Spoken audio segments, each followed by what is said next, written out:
Fala galera, nossa videoaula de número 6. Algumas situações especiais que podem aparecer em alguns testes, mencionando as trocas de calor. Primeira delas, curva de aquecimento de uma substância. Eu vou ter um gráfico apresentado na prova, mostrando a temperatura em função do calor absorvido, ou do tempo que está se passando. Esse gráfico vai me mostrar alguns estágios, onde eu tenho variações de temperatura, ou seja, o gráfico vai subir, e isso a gente visualiza no estágio 1, no estágio 3 e no estágio 5. Nesses estágios, onde eu tenho variação de temperatura, eu tenho um aquecimento da substância. Se eu precisasse fazer alguma conta para os estágios 1, 3 e 5, essa conta seria feita com o que-macete, porque eu tenho variações de temperatura. E esse gráfico vai também identificar estágios onde o corpo está absorvendo calor, como estágios 2 e 4, mas a temperatura não se altera. Essa absorção de energia sem mudar a temperatura está indicando uma mudança de estado físico. Então nós temos mudança de estado físico nos estágios 2 e 4. Quando nós temos mudança de estado físico, estágios 2 e 4, se eu precisar fazer algum cálculo, esse cálculo vai ser feito através da equação do QEMAL. Então, uma descrição do que está acontecendo nesse gráfico. No estágio 1, eu tenho uma amostra em estado sólido sendo aquecida, que-macete para calcular.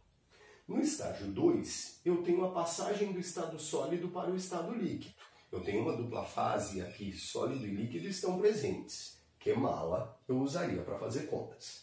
No estágio 3, o líquido, que já sofreu fusão, virou líquido, está sendo aquecido, que-macete novamente.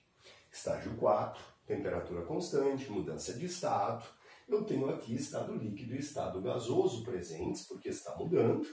E se eu precisar fazer algum cálculo, eu vou usar o que-mala. E finalmente o estágio 5, o aquecimento do vapor resultante desse líquido, então é estado gasoso presente no estado 5. Se eu precisar fazer contas, eu vou usar o que-macete. Com esses gráficos, podemos indicar que essa temperatura que se manteve constante indica o ponto de fusão e que essa temperatura aqui que se manteve constante deve indicar o ponto de ebulição da substância. Muito importante perceber que quando a temperatura ficou constante é que estão acontecendo as mudanças de estado físico. Outro tipo de teste bastante comum é ele mencionar algumas substâncias trocando calor. Então eu coloquei aqui o que nós temos como regra para trocas de calor. O somatório das quantidades de calor trocado tem que dar 0 num sistema fechado. O que isso significa?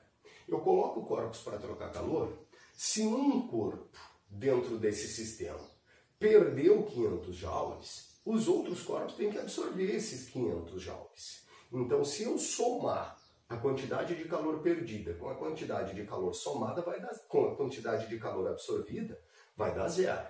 Por que vai dar 0?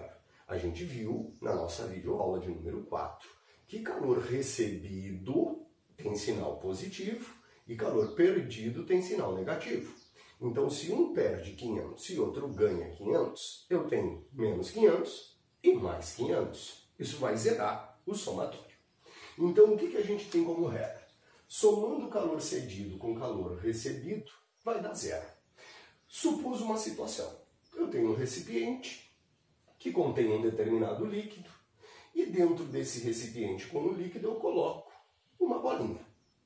Falei que a temperatura, coloquei aqui como dado, que a temperatura do líquido era 50 graus Celsius. Informação, se a temperatura do líquido é 50 graus Celsius, a temperatura do recipiente onde ele está também é 50 graus Celsius. Então a temperatura do recipiente é a temperatura de quem estava dentro dele no início do teste. E dentro do recipiente contendo o líquido a 50 graus Celsius, eu introduzi uma bolinha na temperatura de 10 graus Celsius. Observem que nós temos diferença de temperatura, então vai ter troca de calor. Como é que você vai proceder? Calor recebido mais calor cedido tem que dar 0. Então você vai identificar quem é que recebe calor, quem é que cede calor? Vamos dar uma olhadinha. Quem recebe calor é quem tem temperatura menor durante a troca. Quem tem temperatura menor é a bolinha que eu coloquei ali. Então aqui nós temos quem recebe calor durante essa troca. Quem cede calor é quem tem maior temperatura durante a troca. Quem tem maior temperatura é o líquido com o recipiente, tá? O recipiente com o líquido lá dentro. Então quer dizer que o líquido que eu identifiquei como número 1 vai liberar calor e o recipiente que eu identifiquei como número 3 também vai liberar calor no processo. Para o líquido e para o recipiente, a variação de temperatura vai ter sinal negativo. Para a bolinha, a variação de temperatura vai ter sinal positivo. Identificou quem recebe e quem perde calor, vai colocar as equações, Q-macete, Q-semate, e vai lembrar que variação de temperatura, que o ΔT é a temperatura final menos a temperatura inicial. Isso aqui é que vai definir o sinal positivo e o sinal negativo das quantidades de calor. Como observação, para recipientes, e já lhe aviso, na maioria dos testes ele diz que é para desprezar o calor trocado com o recipiente. Aí o recipiente não entra na conta, a gente ficaria só com o líquido e a bolinha.